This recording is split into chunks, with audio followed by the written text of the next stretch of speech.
नमस्कार साथियों, मेरा नाम नितिन खन्ना है और मेरे चैनल पे आपका बहुत बहुत स्वागत है। आज का मेरा वीडियो है 304 बी ऑफ आईपीसी पे। मेरे एक सब्सक्राइबर ने मुझे काफ़ी बार रिक्वेस्ट करी कि आप 304 बी के ऊपर भी एक वीडियो बनाइए, तो उसी के चलते मैंने आज ये वीडियो बना रहा हूँ। और उसके अंदर मैं आपको बेसिकली बताऊँगा कि 304 बी का क्या लॉ है, एक इम्पॉर्टेंट जजमेंट जो काफ़ी कुछ क्लियर करती है 304 के 4 बी के ऊपर कानून पे और 113 बी एविडेंस एक्ट के ऊपर जो है काफ़ी कुछ क्लियर करती है। तो वो जजमेंट मैं इस वीडियो में बताऊंगा। तो अगर आप ये सब जानना चाहते हैं तो आपको मेरा वीडियो लास्ट तक देखना चाहिए, और अगर आपको मेरा वीडियो पसंद आए तो लाइक ज़रूर कीजिए, शेयर ज़रूर कीजिए, कमेंट करके मेरे को ज़रूर बताएं। और हाँ, अगर आपने अब तक मेरा चैनल सब्सक्राइब नहीं किया है तो आप ज़रूर मेरा चैनल सब्सक्राइब कीजिए। आइए अपना वीडियो स्टार्ट करते हैं। देखिए, 304 भी अगर आम भाषा में बोले तो डाउरी डेथ को ही कहते हैं। और उसमें एक प्रिजम्पशन होती है कि अगर विद इन 7 ईयर्स डेथ हो जाती है किसी की जो कि नॉर्मल सर्कमस्टांस में नहीं है, और सून बिफोर डेथ जो है ऐसी डाउरी की डिमांड की गई है या क्रुएल्टी करी गई है डाउरी रिलेटेड में, तो उसके अंदर एक प्रिजम्पशन आ जाती है कि जो डेथ कॉज करी गई है, जो डेथ कॉज हुई है लेडी की, वो बेसिकली जो हस्बैंड या उनके रिलेटिव्स ने ही करी है, और वो जो डेथ हुई है वो डाउरी की वजह से हुई है। तो ये एक प्रिजम्पशन आ जाती है। हालांकि ये रिवर्टेबल प्रिजम्पशन है, लेकिन मैं अपना वीडियो आगे बढ़ाऊं उससे पहले मैं आपको जजमेंट दिखाता हूं। जजमेंट के अंदर 304 बी की डेफिनेशन भी कवर है, 113 बी एविडेंस एक्ट भी कवर है, और किसमें कितनी इस सेक्शन के अंदर कितनी सजा है प्रोविजन वो भी कवर है। तो पहले मैं आपको उसी जजमेंट पे ही ले चलता हूँ जो काफ़ी इम्पोर्टेंट है, काफ़ी डिटेल्ड है, काफ़ी कुछ समझाती है। तो आइए आइए आप पहले वो जजमेंट ही देख लें। इस जजमेंट का नाम है, सुप्रीम कोर्ट ऑफ इंडिया की ये जजमेंट है। जजमेंट का नाम है Satbir Singh and another versus state of Haryana. अगर बात हो रही है 304 बी की, तो उसकी डेफिनेशन अगर ना देखी जाए तो फिर ये वीडियो बनाने का पर्पस कोई नहीं है। आइए पहले देखते हैं 304 बी की definition. 304 B dowry death, where the death of a women is caused by any burns, यानी आग लगने से डेथ होती है किसी लेडी की, या bodily injury or occurs otherwise than under normal circumstances within 7 years of her marriage, यानी कि 7 साल मैरिज के अंदर ही, and it is shown that soon before her death she was subjected to cruelty, यानी कि डेथ से एकदम पहले, क्योंकि soon before वर्ड लिखा है, she was subjected to cruelty or harassment by her husband or any relative of her husband for or in connection with any demand for dowry, such death shall be called dowry death, and such husband or relative shall be deemed to have caused her death। अब इसकी explanation दे रखी है, वो मैं पढ़ देता हूँ। For the purpose of this subsection, dowry shall have the same meaning as in section 2 of Dowry Prohibition Act। मतलब जो डाउरी प्रोहिबिशन एक्ट के अंदर है वही मतलब है डाउरी का। अब पनिशमेंट की बात करें तो इसी में लिखा है, whoever commits dowry death shall be punished with imprisonment for a term which shall not be less than 7 years but which may extend to imprisonment for life, यानी कि 7 साल से कम तो सजा हो ही नहीं सकती और उम्र कैद भी कोर्ट दे सकती है। अब बात करें कोर्ट ने इसे जजमेंट के अंदर कैसे एक्सप्लेन करने की कोशिश करी है, मैं वो पोर्शन भी पढ़ देता हूँ। Section 304 B defines dowry death of a woman.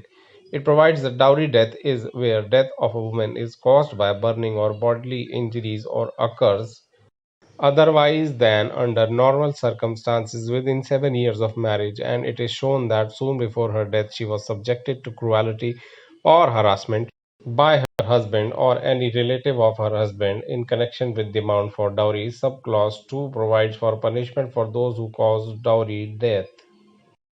अब इसी के अंदर सुप्रीम कोर्ट ऑफ इंडिया की एक जजमेंट दे रखी है, उसको मैं पढ़ देता हूँ। पैरा 10 कहता है, to sustain the conviction under section 304 BIPC the following essential ingredients are to be satisfied. The death of a woman should be caused by burns और bodily injury otherwise than under normal circumstances. Such death should have occurred within 7 years of her marriage, यानी कि 7 साल के अंदर death होनी चाहिए। She must have been subjected to cruelty और harassment by her husband और any relative of the husband. Such cruelty or harassment should be for or in connection with demand for dowry, यानी कि जो cruelty या harassment हुई है वो dowry की वजह से होनी चाहिए, डाउरी की डिमांड की वजह से।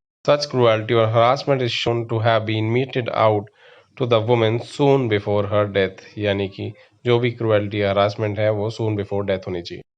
जब 304 बी के इंग्रेडिएंट्स यानी कि soon before her death such women have been subjected by such person to cruelty और हरासमेंट फॉर और in connection with any demand for dowry ये पूरा हो जाता है तो एक section 113 B of evidence act है उसकी प्रिजम्पशन आ जाती है। बेसिकली 113 बी कहता है कि कोर्ट प्रिज्यूम करके चलेगी अगर 304 बी का केस है और कुछ सर्कमस्टांसेस प्रूव हो रहे हैं तो 113 बी के अंदर प्रिजम्पशन है कि उस आदमी की वजह से ही डाउरी डेथ हुई है, कोर्ट ये प्रिज्यूम करके चलेगी। इसमें आप 19 देखेंगे, इसमें लिखा है it may be mentioned here that the legislature in its wisdom has used the word shall, thus making a mandatory application on the part of the court to presume that the death have been committed by the person who had subjected her to cruelty or harassment in connection with any demand of dowry. Therefore, in case the essential ingredients of such death have been established by the prosecution, it is the duty of the court to raise a presumption that the accused has caused the dowry death. अब इस judgement के अंदर court ने कुछ conclusions निकाली। वो conclusions में क्या हेल्ड किया कोर्ट ने ये मैं आपको बताता हूँ। देखिए, पहली चीज़ है section 304 B IPC must be interpreted keeping in mind the legislative intent to curb the social evil of bride burning and dowry demand. The prosecution must at first establish the existence of necessary ingredients for constituting an offence under 304 BIPC. Once these ingredients are satisfied, the rebuttable presumption of causality provided under Section 113B Evidence Act operate against the accused. 3 कहता है, the phrase soon before as appearing in Section 304 BIPC cannot be construed to mean immediately before. The prosecution must establish existence of proximate and live link between the dowry death and cruelty or harassment for dowry demand by the husband or his relatives। यानी कि prosecution को कुछ ना कुछ proximate link दिखाना पड़ेगा dowry death, cruelty, harassment और dowry demand में हस्बैंड्स के द्वारा। उसके बाद है section 304 B does not take a pigeon hole approach in the categorising death as homicidal और सुसाइडल और एक्सीडेंटल।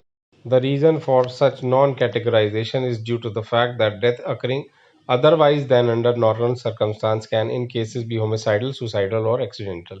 पांचवा important है, कहता है due to the precarious nature of section 304B read with 113B Evidence Act, judges, prosecution and defense should be careful during conduction of a trial। उसके बाद 6 कहता है it is a matter of grave concern that often trial court record the statement under 313 CRPC in a very casual and cursory manner without specifically questioning the accused as to his defense. It ought to be noted that the examination of an accused under section 313 CRPC cannot be treated as mere procedural formality as it is based on fundamental principle of fairness। यानी कि court को 313 CRPC के अंदर ध्यान से question पूछने चाहिए। The court must put incriminating circumstances before the accused and seek his response. A duty is also cast upon the counsel of the accused to prepare his defense since the inception of the trial with the due caution, keeping in consideration the peculiarities of Section 304B IPC read with 113 Evidence Act।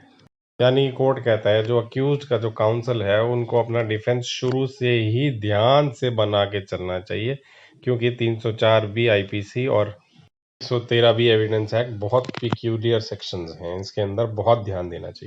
के बाद court कहता है कि defence evidence के लिए hearing लगाना चाहिए मुकदमा, जो कि बहुत इनवैल्यूएबल राइट है अक्यूज्ड का, उसको पूरा मौका देना चाहिए। लास्ट में कोर्ट कहता है कि it is also observe that sometimes family members of the husband are roped in even though they have no active role in commission of the offence and are residing at distant places. In these cases, the court need to be cautious in its approach।